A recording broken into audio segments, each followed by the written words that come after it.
Guys welcome on our YouTube channel. Guys आज जो topic शुरू करने वाले हैं हम अपने चैनल में, जो टॉपिक डील कर रहा है deals with the micro economics एक टॉपिक करेंगे जिसमें जो नाम है that is consumer equilibrium. So students, consumer equilibrium पे हमने पहले भी 2 वीडियोस कर रखी है। आज इस टॉपिक का पार्ट 3 हम करेंगे। जब हमने पहली वीडियो करी तो हमने उसमें देखा था कंज्यूमर इक्विलिब्रियम है क्या, यूटिलिटी क्या है, कार्डिनल यूटिलिटी क्या है।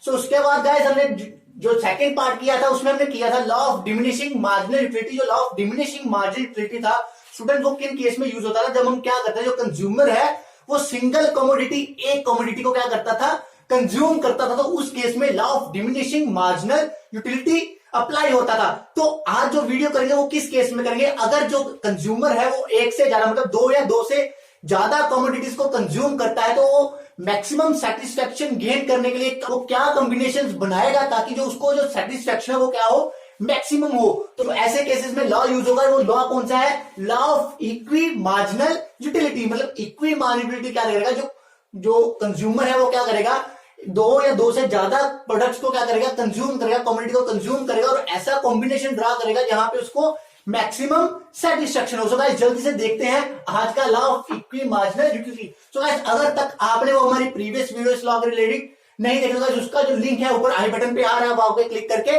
प्रीवियस वीडियोस देख सकते हैं। तो शुरू करते हैं law of equi marginal utility. So हमने यहाँ पे ले रखा है according to this law consumer spend his limited income. Consumer क्या है, अपनी लिमिटेड इनकम को क्या करेगा, स्पेंड करेगा ऑन डिफरेंट गुड्स पे in such a way that marginal utility from all commodities are equal. मतलब जिनको जो मार्जिनल यूटिलिटी मिलने वाले वो जो लास्ट यूनिट कंज्यूम करेगा अपने इनकम की, लास्ट यूनिट ऑफ कमोडिटी पे, तो उससे जो मार्जिनल यूटिलिटी मिलने वाली है वो क्या हो, इक्वल हो। तो उस जगह पे क्या होगा, हमें जो सेटिस्फेक्शन कंज्यूमर को क्या मिलेगी, मैक्सिमम मिलेगी। सो गाइस वो कैलकुलेट कैसे करेंगे, हमने यहाँ पे इक्वेशन ले रखी दैट इज किस जगह पे उसको जो सेटिस्फेक्शन है कंज्यूमर को मैक्सिमम मिलने वाली है वो है जब क्या करेगी, marginal utility of X commodity equal होगी marginal utility receive from the Y commodity. A commodity से मिलने वाली यूटिलिटी दूसरी कमोडिटी से मिलने वाली यूटिलिटी के इक्वल होगी, तो वहां पे उसको जो सेटिस्फेक्शन होगी वो क्या होगी, मैक्सिमम होगी। बट ये इक्वेशन किस केस में अप्लाई होगी, if price of X which is equal to price of Y. मतलब अगर प्राइस ऑफ एक्स कमोडिटी के प्राइस वाई कमोडिटी से इक्वल आते हैं, मतलब जितने की एक्स कमोडिटी है उतने की कमोडिटी कौन सी है, वाई की है, तब उस केस में कंडीशन में ये वाली इक्वेशन अप्लाई होगी। मतलब marginal utility from X equal to marginal utility of Y. In case जो प्राइसेस ऑफ कमोडिटीज है वो इक्वल नहीं है तो उस केस में जो इक्वेशन हमें चाहिए to calculate the maximum satisfaction of a consumer, तो वहां पे कौन सी इक्वेशन लगेगी, that is marginal utility receive from X commodity divided by price of X commodity which is equal to marginal utility receive from Y commodity divided by price of Y commodity. इस condition में जाके, इस situation में जाके जो consumer है वो maximum satisfaction क्या करेगा, गेन करेगा according to law of equi marginal utility.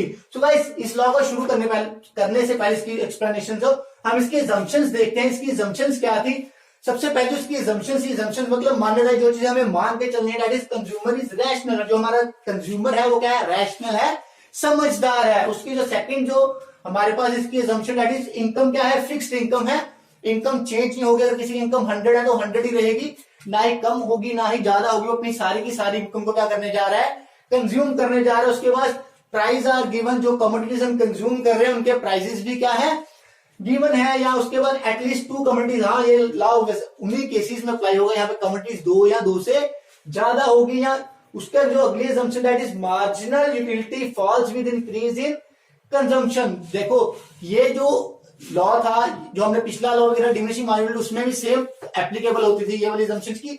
जैसे जैसे हम क्या करेंगे, कमोडिटीज का यूनिट्स की कंजम्पशन इंक्रीज करेंगे, उनसे मिलने वाली मार्जिनल यूटिलिटी भी क्या होती जाएगी, डिक्रीज होती जाएगी। तो ये सारी थी assumptions। तो अब इसकी एक्सप्लेनेशन करते हैं लागी with the help of this table. तो गाइस यहाँ पे हमने जो टेबल ले रखा है, हम जो चीजें मान के चल रहे हैं, जो इनकम है किसी भी कंज्यूमर की वो कितनी है, 70 रुपीज है, और प्राइस ऑफ कमोडिटी एक्स कितना है, 10 रुपीज, और प्राइस ऑफ कमोडिटी वाई भी कितना है, 10 रुपये। मतलब यहाँ पे कमोडिटी एक्स और वाई का प्राइस सेम है। मतलब यहाँ पे कौन सा इक्वेशन एप्लीकेबल होगी, that is marginal utility of X equal to marginal utility of Y की। जहां पे मार्जिनल यूटिलिटी एक्स की वाई की इक्वल आ रही है, उन पोजीशंस पे, उन सिचुएशन पे जो कंज्यूमर है वो मैक्सिमम सेटिस्फेक्शन क्या कर रहा है, गेन कर रहा है। तो गाइस इस टेबल में हमने क्या कर रखा है, ये यूनिट्स है 1 2 3 4 5 7 तक यूनिट्स है।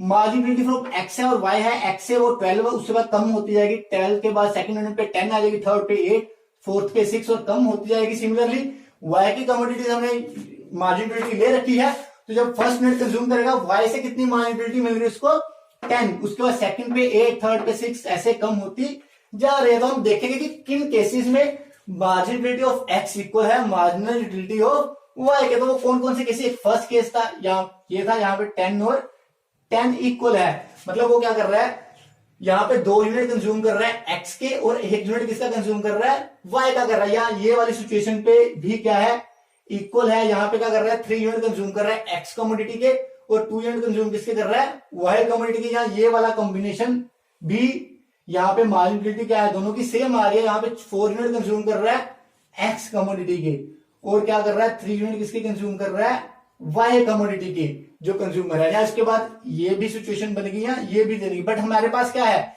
इनकम क्या है, लिमिटेड। हम देखेंगे कि हमारी लिमिटेड इनकम में हमें कहां पे मैक्सिमम सेटिस्फेक्शन मिलेगी। तो सबसे पहले जो बात करें, कंडीशन जो 1 थी, यहाँ पे क्या था, वो 2 यूनिट किसके ले रहा था, एक्स कमोडिटी के 2 यूनिट। तो 1 यूनिट कितने का, एक्स का 10 का, प्लस वो 1 यूनिट किसका ले रहा था, वाई कमोडिटी का।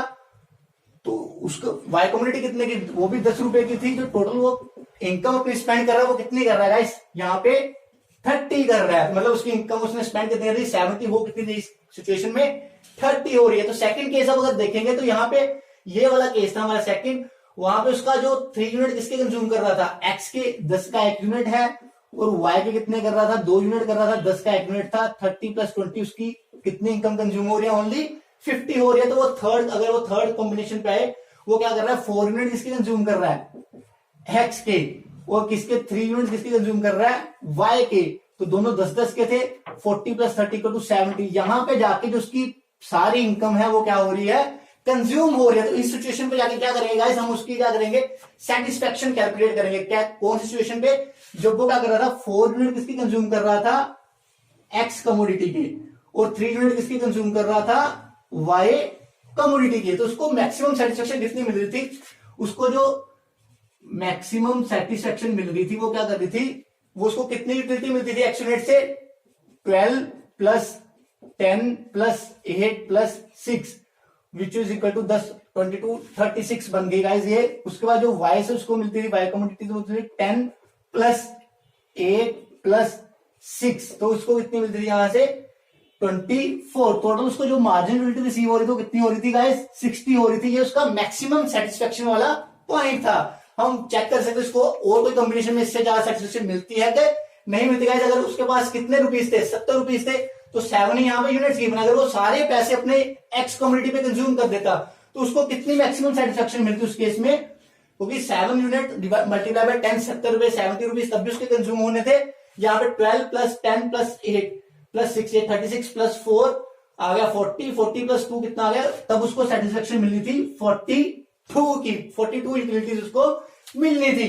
अगर वो सारे पैसे अपने कंज्यूम कर देता कम्युनिटी वाई पे, तो वाई पे उसको कितनी टोटल सेटिस्फेक्शन मिली थी 10 प्लस 8 कितना बन जाता student, 10 plus 8 18 plus 6 24 plus 4 28 plus 2 30 minus 2 28। उस केस में उसको कितनी मिलनी थी 28 यूटिलिटीज मिलनी थी। या अगर वो क्या करता 3 यूनिट यहां पे कंज्यूम करता है एक्स पे या 4 कर लेता वाई पे, उस केस में उसको यूटिलिटी कितनी बननी थी 12 प्लस 10 22 प्लस 8 30, वो यहाँ पे 4 उसने यहाँ पे करने थे 10 प्लस 8 18 प्लस 6 24 प्लस 28, मतलब यहाँ पे 30 प्लस 28, यहाँ पे भी उसको सेटिस्फेक्शन कितनी मिल रही थी 58 मिल रही थी। वो उसको किस सिचुएशन पे जाके मैक्सिमम सेटिस्फेक्शन मिल रही थी, यहाँ पे उसकी टोटल यूटिलिटी कितनी थी, टोटल मार्जिन यूटिलिटी कितनी थी 60 आ रही थी। वो किस कंडीशन में आ रही थी, जब वो क्या करता था 4 यूनिट अपने स्पेंड करता था कमोडिटी एक्स पे और 3 यूनिट किस पे स्पेंड कर रहा था कमोडिटी वाई पे। सो गाइस इस वे से हम एक्सप्लेन करेंगे कि कैसे जो कंज्यूमर है वो अपनी मैक्सिमम सेटिस्फेक्शन गेन करेगा जब वो 2 या 2 से ज्यादा प्रोडक्ट या कमोडिटीज कंज्यूम करेगा। सो गाइस आई होप आप सबको ये लॉ अच्छे से क्लियर हो गया। सो गाइस आगे की वीडियोस के लिए हमारे साथ बने रहने के लिए जल्दी से हमारे चैनल को सब्सक्राइब कर लीजिए। हमारे इस चैनल पे आपको आपके सारे सब्जेक्ट रिलेटेड वीडियोस मिलने वाली है। हमारी बेसिक अकाउंटिंग की भी सीरीज चल रही है, उसका जो लिंक है ऊपर आई बटन पे आ रहा होगा। So guys keep at home, stay happy and stay healthy guys.